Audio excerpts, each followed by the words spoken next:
Welcome to the series where I test out money-making methods from the OSRS Wiki. Feel free to leave suggestions on which moneymaker you'd like to see next. And also, if you didn't already know, I have a nice playlist that I've created that has all of the previous moneymakers that I've already tried, so go ahead and check it out if you haven't already.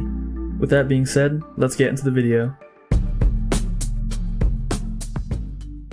So for today's video, I thought we'd go ahead and try a moneymaker that I have actually never done before, so this ought to be pretty interesting. And of course, the moneymaker that I am referring to is killing brine rats. Now, upon first glance, we can see that it's not the craziest amount of profit per hour, but I think it'll still be pretty fun to see if we can get lucky and get the brine saber, which the brine rats drop. This is of course the only place where you can get the brine saber from. That is of course if you're an Iron Man, otherwise you can just buy it from the Grand Exchange, but this is the only monster that drops the weapon. And honestly, I don't know if it's an item that even Iron Man would go after, because it doesn't really seem like a big upgrade when you can just go for a dragon skimmy or just use a rune skimmy before that. But what do I know? I'm not an Iron Man.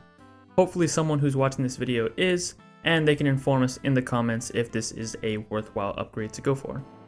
Now, like I said previously, the moneymaker wasn't the best overall, but since we are a maxed account with some pretty decent gear, we'll definitely be getting a lot more kills than what they listed on the wiki. So here is the gear setup. I am bringing my best strength bonus, being the full bandos, primordial boots, ferocious gloves, the berserker ring imbued, the abyssal whip along with the avernic defender, the Rada's blessing 4, the amulet of torture, the max and fire cape, and of course the Nate's Knot face guard.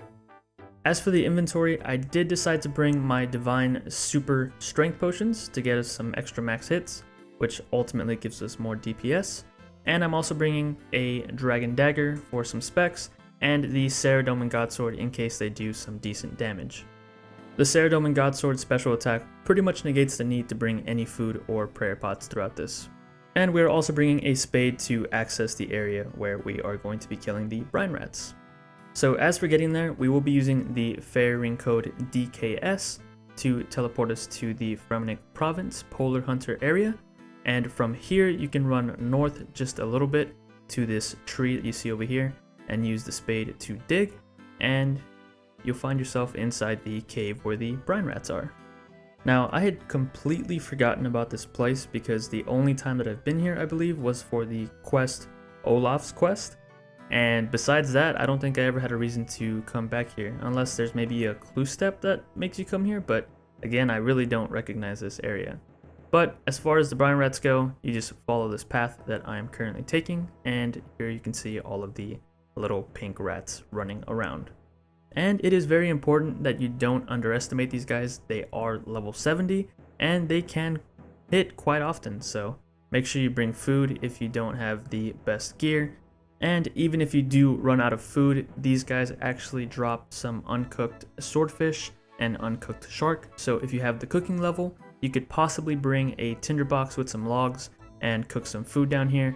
Or if you don't want to do that, you can go back to the entrance of the cave, push the boulder out of the way, and you'll find yourself back outside, and Olaf will be right there with a fire. So even without the Saradomin Godsword, you could essentially last here forever as long as you keep getting those swordfish drops and those shark drops. Of course, making multiple trips to go and cook your food will eat into the amount of kills that you can get per hour, but I mean, it's still worth it if you plan on camping this area for a long time, and if you are fairly low level. And as you saw there, we did get lucky enough to get our first brine saber. Honestly, I wasn't really expecting to get one during this 1 hour, simply because it is a 1 in 512 drop to get this item, so the fact that we got it this early on was pretty lucky. Now, unfortunately, the brine saber isn't as expensive as it used to be. I think at one point it was about 300,000 coins, which is a pretty decent amount, but right now it's still hovering at around 160,000, which I guess is still okay, especially when you consider that these rats aren't very hard to kill. But nevertheless, I was excited to get one because this is an item for the collection log. Like I said before, I have never killed, I think, a brine rat in my entire RuneScape life, but I could be wrong on that. Maybe I just don't remember. The Brine Saber is really the only rare drop that these rats have on their table. Besides that, the only other items that I was really picking up were the noted items, such as the raw lobsters, the raw rat meat, the raw pikes, the raw sharks, and of course the runes, be it the death runes and the blood runes, and I also managed to get a medium clue scroll early on in the video. And I do believe the drop rate on the medium clue scroll here is a 1 in 128, and besides that, you can also get some brimstone keys if you are on a Slayer task from Konar. And speaking about Slayer, it is important to note that you will need a Slayer level of 47 to kill these brine rats, along with some decent combat stats to, of course, do damage to kill these guys. And a nice cooking level will also come in handy to help cook the swordfish that you get as unnoted drops.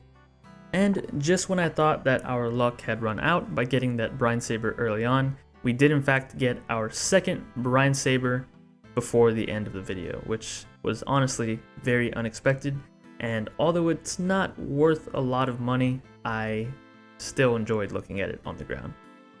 Now, as I was doing this video, I couldn't help but be reminded of the fact that a lot of skilling drops come from PVM, and I just kept asking myself, I was like, what's the point of fishing for food when we could just come to this dungeon and kill these rats? I mean, look at all of the noted food that we're getting. Getting a whole lot of lobster, a whole lot of shark, some pike. I mean, this is some good loot from just killing these little rats down here. I mean, when I found out that these rats dropped a shark, at first I was like, there's no way that these rats could possibly eat a shark.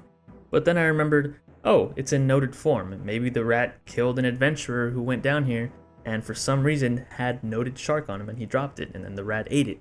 But no, the rats also drop real full-size sharks. So I don't know what's going on. I don't know if they're eating like baby sharks or if they are just a lot bigger than I think, but these rats have consumed shark, which is very unsettling. So yeah, like I said before, definitely don't underestimate these rats, because even though I do have very high defense and I'm in some very good defensive armor, they were still able to hit through that. So if you are a lower level account with weaker gear, then yeah, they can definitely do some damage. And with that being said, we are approaching the end of this 1 hour. And as we take a look at our inventory, we did get a nice amount of loot.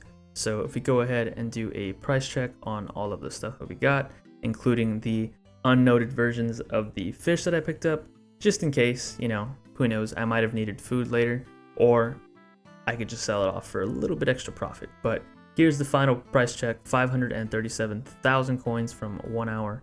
And of course, it's important to note that we did get lucky with the 2 Brine Sabers, and we are very over leveled for this moneymaker, so definitely don't expect this to be a accurate hourly rate, but this is what I got in my hour.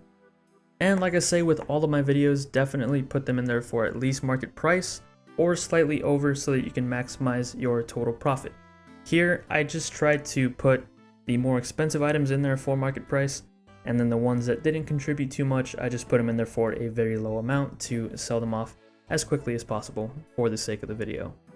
And you'll see here that I did take the raw rat meat out and put it in there for a much lower price, just because, like I said, it wasn't contributing a lot to the total price. So I put them in there for 5 coins, and they did end up selling for pretty much that amount. I think in the end it was like 6 coins that they sold for. So if you're patient, you can definitely make a lot more money.